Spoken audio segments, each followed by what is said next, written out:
सुखदेव जी महाराज दृष्टांत देते हैं कि राजन, एक अकृष्य ब्राह्मण था जो गुरुकुल में पढ़ता था। एक रोज गुरु मां के आदेश से वन में लकड़ी बीनने चला गया। इस ब्राह्मण बालक अजामिल ने वन में एक दृश्य देखा कि एक पर स्त्री पर पुरुष के साथ में काम सुख में लिप्त है। ये दृश्य जैसे ही आज इस अजामिल ने देखा, इसके मन में ये दृश्य बैठ गया।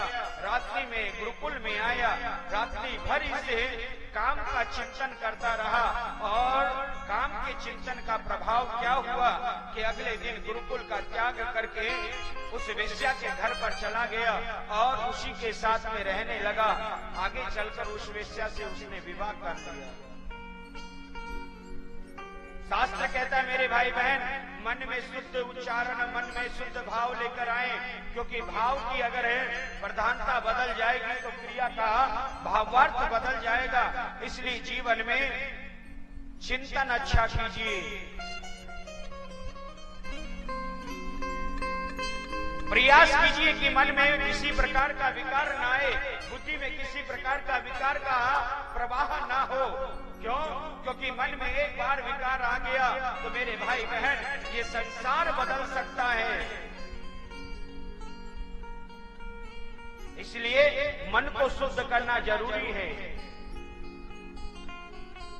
प्रयास ये किया करें, जीवन में ऐसा आचरण करें कि जीवन में प्राय हमें सत्संग में लिप्त रहें, क्योंकि इस बुद्धि की केवल एक ही भाव है, बुद्धि की एक ही चाहत है। जिसमें ज्यादा रमण करा दोगे ना तो ये उसका आदी हो जाएगी।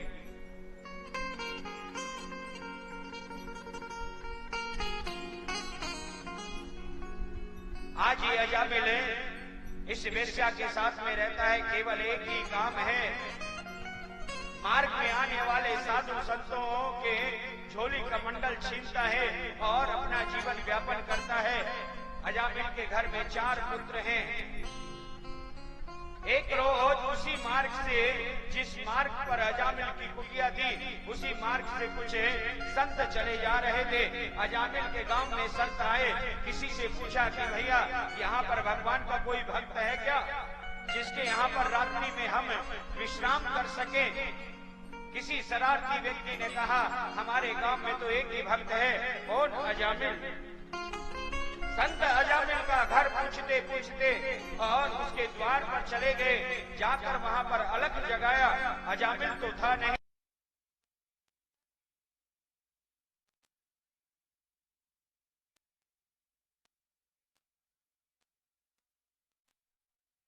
संतों ने कहा बिटिया बड़ी दूर से यात्रा करते हुए आ रहे हैं, हमने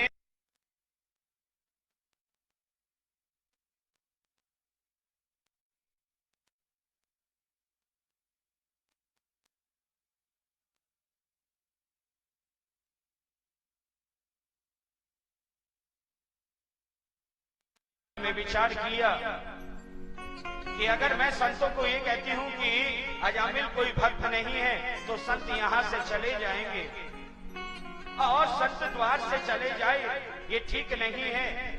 एक संत ने कहा बिटिया जल मिलेगा क्या, बड़ी प्यास लगी है। कनिका ने कहा क्यों नहीं महाराज, अवश्य।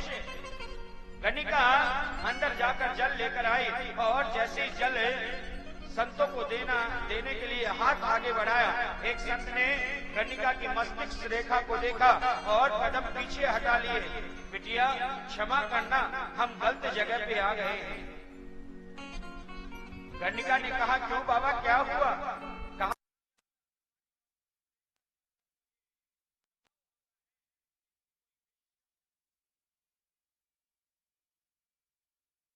कनिका ने हाथ जोड़कर कहा प्रभु संसार मुझे वेश्या समझता है, परंतु मैंने सत्संग के माध्यम से जाना है कि संत के दृष्टि में कोई भेद नहीं होता। अरे वेश्या तो मैं समाज के लिए हूँ, आप संत हैं, आपके लिए तो सामान्य दृष्टि होनी चाहिए। कहा बिटिया वो तो ठीक है, परंतु हम आपके घर का प्रसाद पान नहीं कर सकते। कहा बाबा आप हमारे यहाँ का हम जल पान नहीं कर सकते, क्या आप सूखी सामग्री भी ग्रहण नहीं करेंगे? संतों ने कहा ये हो सकता है कि आप हमें सूखी सामग्री दे दें, आज रात्रि प्रसाद बनाकर यहीं विश्राम करें, कल सुबह हम चले जाएंगे। गणिका ने सूखी प्रसादी दी। संतों ने रात्रि में वटवृक्ष के नीचे प्रसाद बनाया, ठाकुर जी को भोग लगाया और रात्रि कालीन में प्रसाद खाकर विश्राम करने लगे। रात्रि कालीन में न जाने कहां से अजामिल आया। अजामिल ने देखा कि आज हमारे घर के सामने ही संत मिल गए। अजामिल आगे बढ़ने लगा तो गणिका ने आवाज लगा ली, कहा स्वामी इन संतों को कुछ नहीं कहना। क्यों? क्योंकि इनको मैंने रोका है। सुखदेव जी महाराज कहते हैं गणिका से अजामिल थोड़ा डरता है। सुखदेव जी महाराज कहते हैं राजन, आज जो संतों में जो श्रेष्ठ संत है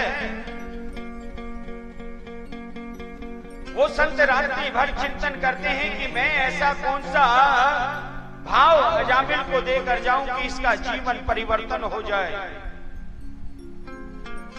संतों ने रात्रि कालीन विश्राम किया। प्रातः कालीन जब आगे की यात्रा आरंभ करने के लिए संत चले तो संतों ने अजामिल को आवाज लगाई, बेटा अजामिल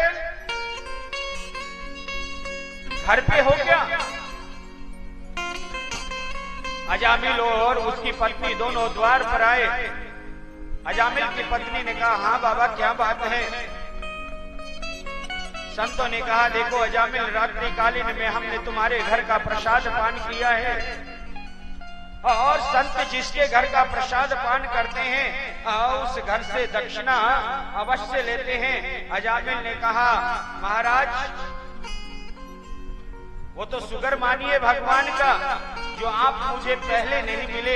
अगर कहीं घर में आने से पहले अगर मुझे मिल जाते तो मैं आपको ऐसी दक्षिणा देता कि जीवन भर याद रखते। कहा अजामिल अरे दक्षिणा में हमें कोई धन दौलत नहीं चाहिए। तो गणिका ने कहा बाबा क्या चाहिए?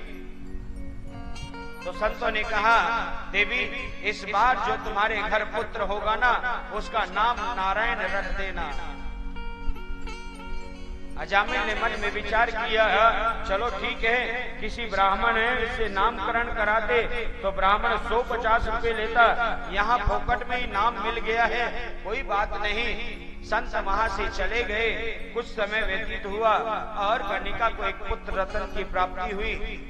गणिका ने कहा स्वामी संतों ने कहा था हमारे घर पुत्र होगा तो हमारे पुत्र का नाम नारायण रखना चाहिए, और अजामिल ने अपने पुत्र का नाम नारायण रख दिया। सुखदेव जी महाराज कहते हैं राजन, अगर संत किसी के घर का इतना भी अगर अन्न पाते हैं तो उसके मंगल की कामना। संतों ने मन में विचार किया कि हम अगर अजामिल को कहेंगे अजामिल तुम भगवान का भजन किया करो, तो ये अजामिल दुष्ट दुराचारी है, कभी भगवान का भजन नहीं करेगा।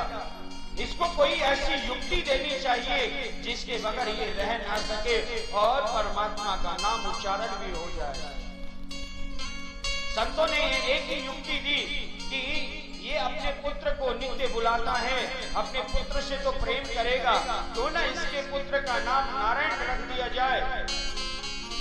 ये बुलाए तो अपने पुत्र को होगा परंतु नाम तो नारायण का होगा ना। देखिए मेरे भाई बहन, यही पद्धति हमारे यहाँ पुरातन में भी थी, परंतु जैसे जैसे पश्चिमी सभ्यता का अग्रसर बढ़ावा हुआ है, हमने अपने बच्चों के नाम, अपने बच्चों का संस्कार विहीन कर दिया। अगर आप देखें तो पहले के जो लोग हैं उनके नाम परमात्मा से मिलते जुलते हैं। क्यों? क्योंकि उससे दो फायदे हैं। एक तो जिसका नाम होगा वैसा ही उसका विचार बनेगा। दूसरा ये भाव है कि हम काम में इतने व्यस्त रहते हैं, खेती बाड़ी में इतने व्यस्त रहते हैं, किसी भी कार्य में व्यस्त रहते हैं, परमात्मा का नाम लेने का अवसर मिले ना मिले तो कम से कम बेटे का नाम ले लेंगे तो कम से कम उसमें परमात्मा का नाम होगा, तो परमात्मा के नाम का उच्चारण तो हो जाएगा। परंतु मेरे भाई बहन आजकल नाम ऐसे हो गए जिसका कोई अर्थ ही ना हो। नाम भी ऐसे ऐसे इंटरनेट से खोज कर रखेंगे जिस नाम का कोई महत्व नहीं है। नाम ऐसा रखिए जिससे काम बन जाए, और जो भी नाम को उच्चारण करे उसका जीवन संवर जाए।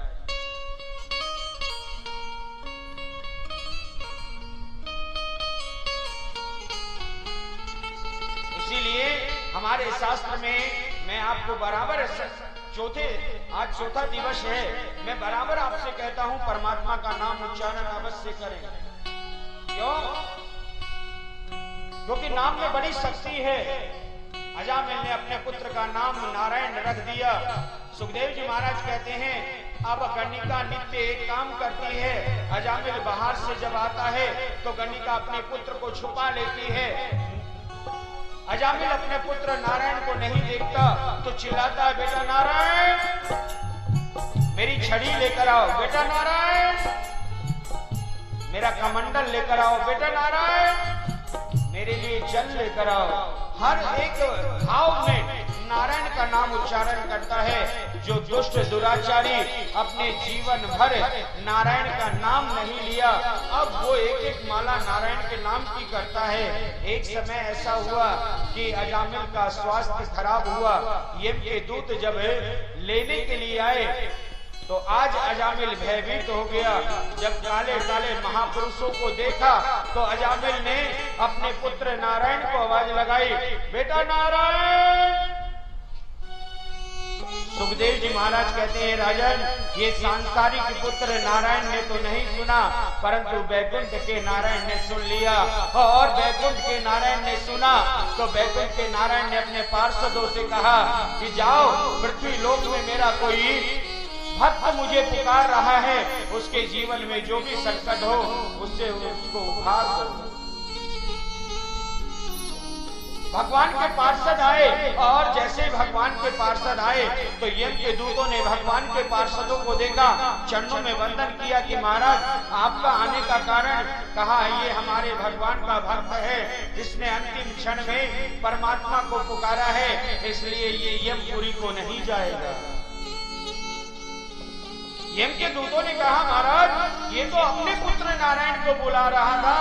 कहा नहीं, अपने पुत्र नारायण को जरूर बुला रहा था, परंतु इस भाव को बैकुंठ के नारायण ने सुना है, इसलिए अब तो इसका बैकुंठ में रखवाला ही हो गया है, इसलिए ये अब यमपुरी नहीं जाएगा, इसको छोड़ दीजिए। कहा महाराज इसी प्रकार से अगर संसार का हर जीव अंतिम क्षण में अपने बेटों का नाम नारायण रखकर और अंतिम क्षण में अपने बेटे को पुकारेंगे तो इस प्रकार से तो कोई यमपुरी नहीं जाएगा।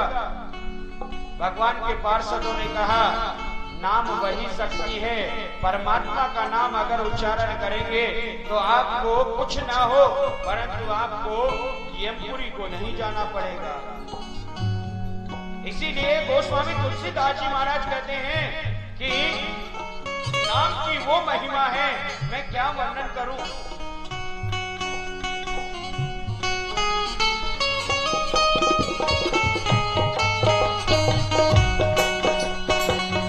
राम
के नाम में वो शक्ति है मेरे भाई बहन, एक बार अगर जीव ने ले लिया काम बन गया।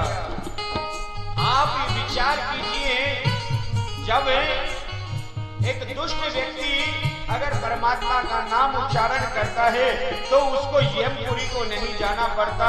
तो आप और हम तो परमात्मा के प्रेमी हैं, क्या यदि हम परमात्मा का नाम उच्चारण करें तो क्या हमारे जीवन की समस्त चिंताओं का वह व्यायाम नहीं हो सकता?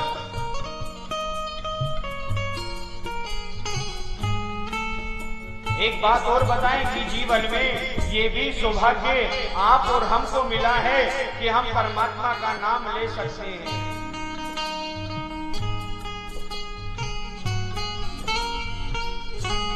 नहीं तो मानस में बाबा तो बड़ा सुंदर भावार्थ करते हैं कि नाम की महिमा का क्या वर्णन करूं, जितना इस भाव को रखा जाए उतना कम है। कहूं कहाँ लगी नाम बड़ाई, कहूं कहाँ मेरे नाम बड़ाई, कहूं कहाँ लगी नाम बड़ाई, कहूं कहाँ मेरे नाम बड़ाई, राम न सकई राम गुण गाई, राम न सकई राम गुण गाई, राम न सकई राम गुण गाई, राम न सकई राम गुण गाई। गोस्वामी तुलसीदास जी महाराज कहते हैं, परमात्मा के नाम की क्या बड़ाई करूं कि राम स्वयं अपने नाम का गुणगान नहीं कर सकते। ये हम जीवों पर इतना बड़ा उपकार किया है कि हम परमात्मा का नाम ले सकते हैं। आज अजामिल ये सारा दृश्य देखा और अजामिल का हृदय परिवर्तन हो गया। जो अजामिल अपने जीवन में कभी परमात्मा का नाम उच्चारण नहीं करता, वो अजामिल आज परमात्मा के 10वें स्कंद का पाठ करता है। सुखदेव जी महाराज कहते हैं, राजन नाम में वो शक्ति है, नाम वो जीवन का आधार है। इसीलिए हमारे यहाँ पर शास्त्र में कहा गया है कि जिसने इस नाम को उच्चारण किया है उसको कभी यमपुरी को नहीं जाना पड़ा, उसको परमात्मा अवश्य मिले हैं। इसीलिए नाम की महिमा का गुणगान किया है।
महिमा है न्यारी, नाम ही तारे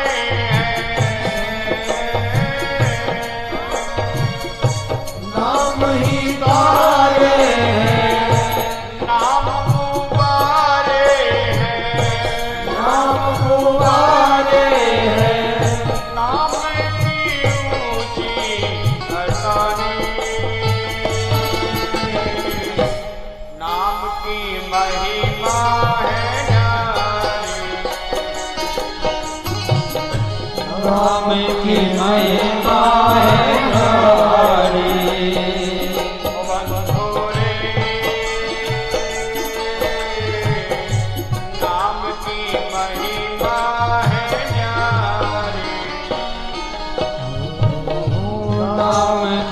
महिमा है न्यारी। नाम ही तारे हैं, नाम ही तारे हैं, नाम उबारे हैं, नाम उबारे हैं, नाम की ऊंची अटारी। नाम की महिमा है न्यारी। नाम की महिमा है न्यारी। दोनों हाथों को उठाकर बड़े ही प्रेम के साथ श्री राधे।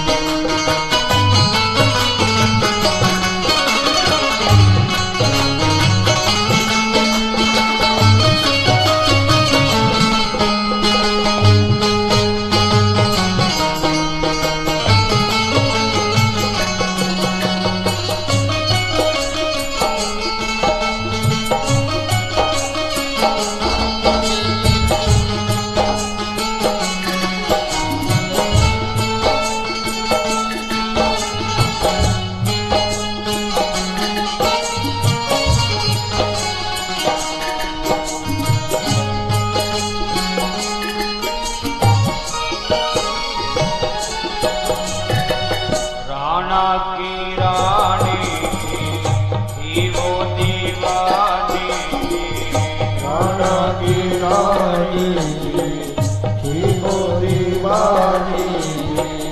राणा की रानी थी वो दीवानी। राणा की रानी थी वो दीवानी। नाम की महिमा को मीरा ने जाने दी। नाम की महिमा को मीरा ने जाने दी। विष के पियाले में, विष के पियाले में, और नाग काले में, और नाग काले में, दीके थे उसको मुरारी। नाम की महिमा है न्यारी। नाम की महिमा है न्यारी। बंधुरे नाम की महिमा है न्यारी। नाम की महिमा है न्यारी। नाम ही तारे हैं, नाम ही तारे हैं, नाम उबारे हैं, नाम उबारे हैं, नाम की ऊंची अटारी। नाम की महिमा है न्यारी।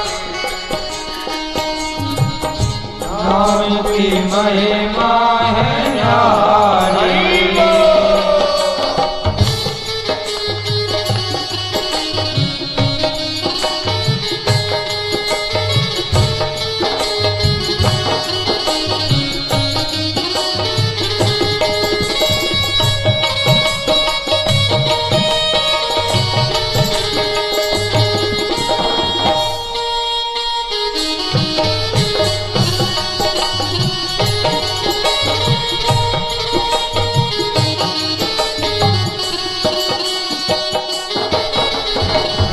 हाथों में एक तारा वो जाति बंजारा। हाथों में एक तारा हो जाती बंजारा। हाथों में एक तारा वो जाति बंजारा। हाथों में एक तारा हो जाती बंजारा। घूमेगा वन वन में वो मारा मारा था।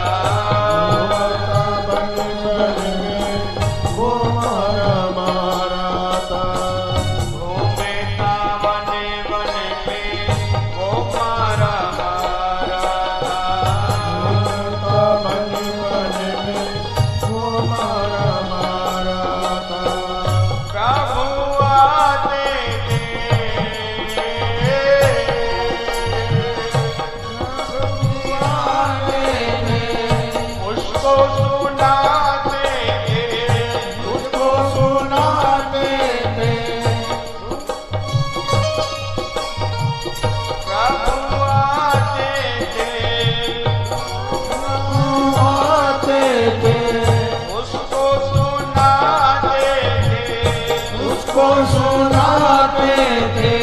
बोलने की दोने प्यारी प्यारी,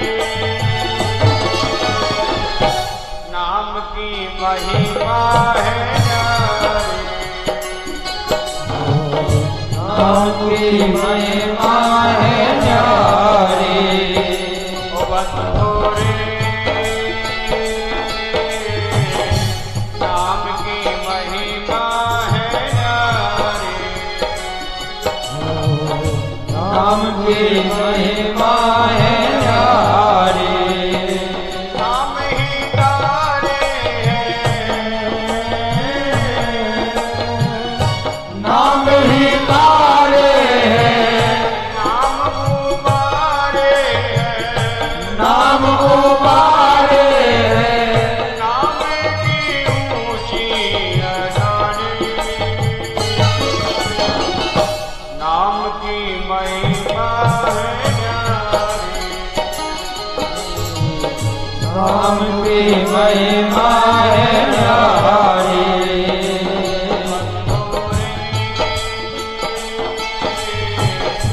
नाम की महिमा है न्यारी।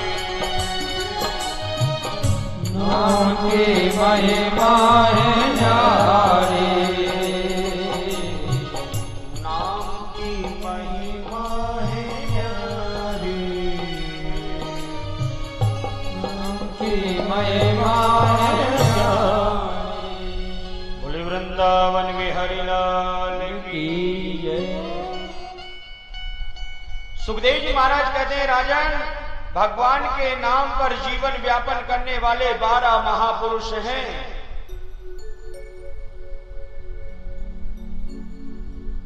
जो परमात्मा की कीर्ति का वर्णन करते हैं। स्वयंभो भुवनारदम शंभो कुमारं कपिलो मुना। प्रहलादो जनको भीष्मः बलियो कर्मणे वयम्। भगवान के नाम पर जीवन व्यापन करने वाले ये 12 भागवत हैं, जो भगवान के नाम की कीर्ति का वर्णन करते हैं, जो चिरंजीव हैं। सुखदेव जी महाराज कहते हैं, ऐसे भारत की, ऐसे जड़ भरत के कारण ही इस भूमि का नाम भारतवर्ष पड़ा है। भारत की भूमि पर 3 भरत हैं, एक कर्म योगी भरत, एक ज्ञान योगी भरत और तीसरा नीति योगी भरत।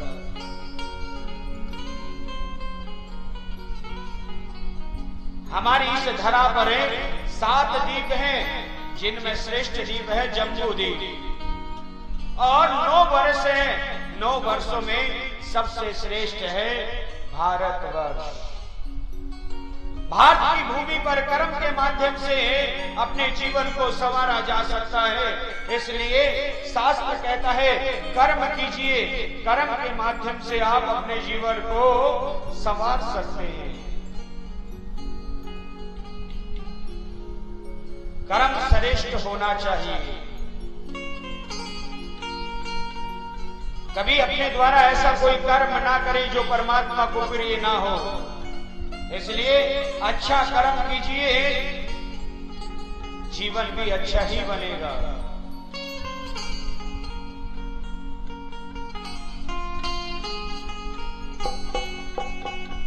कर्म प्रधान ईश्वरो चिराग। कर्म प्रधान ईश्वरो चिराग।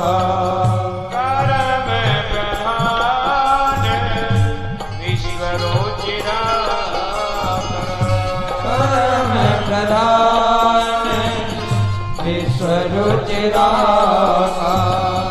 जो जस करहि सोई फल चाहा। जो जस करहि कोई फल चाहा। कर्म श्रेष्ठ होना चाहिए। इसीलिए मानस कहती है, कर से कर्म करो विधि नाना, मन राखो जहां कृपा निधाना। कर्म श्रेष्ठ कीजिए, भाग्य अपने आप बन जाएगा। मैंने बहुत से लोगों को देखा है जो भाग्य पर ही निर्भर रहते हैं। मेरे भाई बहन, भाग्य है, जीवन में बहुत कुछ है, परंतु सब कुछ नहीं है।